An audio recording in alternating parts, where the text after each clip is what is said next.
जिला बिलासपुर के गुम्हारमी अधिवक्ता संघ की पूर्व निर्धारित बैठक सोमवार को गुम्हारमी अधिवक्ता संघ कक्ष में प्रधान लेखराम नड्डा की अध्यक्षता में आयोजित की गई। बैठक में सर्वसम्मति से प्रस्ताव कर एडवोकेट एक्ट 1961 में प्रस्तावित संशोधन को वकीलों के हितों के खिलाफ करार तुरंत वापस लेने की मांग को लेकर आंदोलन शुरू किया गया तथा सर्वसम्मति सोमवार व मंगलवार को अदालती कामकाज में न भाग लेने का निर्णय लिया गया तथा सोमवार को गुम्हारमी के सभी न्यायिक एवं राजस्व न्यायालयों में अदालती कामकाज में भाग नहीं लिया गया। गुम्हारमी अधिवक्ता संघ के प्रतिनिधिमंडल ने एसडीएम गुम्हारमी गौरव चौधरी के माध्यम से केंद्र सरकार को ज्ञापन प्रेषित कर प्रस्तावित एडवोकेट एक्ट 1961 में संशोधन को तुरंत प्रभाव से वापस लिया जाए। आइए देखते हैं बिलासपुर से विनोद चड्ढा की रिपोर्ट।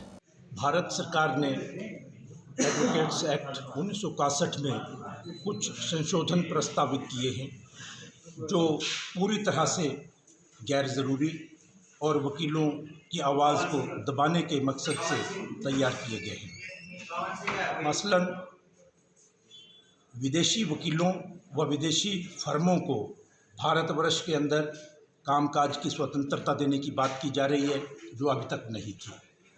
इसके अलावा एडवोकेट एक्ट के मुताबिक अगर कोई डिसिप्लिनरी कार्रवाई किसी वकील के खिलाफ करनी थी आज तक, तो उसके लिए डिसिप्लिनरी कमेटीज़ हमारे जो इलेक्टेड रिप्रेजेंटेटिव्स हैं उनमें से ही बनती थी, जो इंक्वायरी के बाद अगर ज़रूरी समझे तो वकीलों के विरुद्ध जो भी चाहे जायज़ हो वो कार्रवाई करने के लिए स्वतंत्र थी।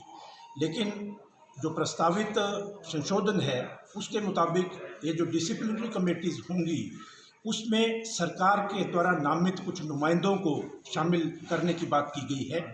जाहिर है कि जब सरकार उनको नामित करेगी तो सरकार की ही बोली बोलेंगे, और अगर कोई राजनेता सरकार में बैठा हुआ कोई प्रभावशाली व्यक्ति किसी वकील का लाइसेंस भी कैंसिल करवाना चाहे तो उसके लिए ये कोई बड़ी बात नहीं होगी, लाइसेंस भी कैंसिल करवा सकता है।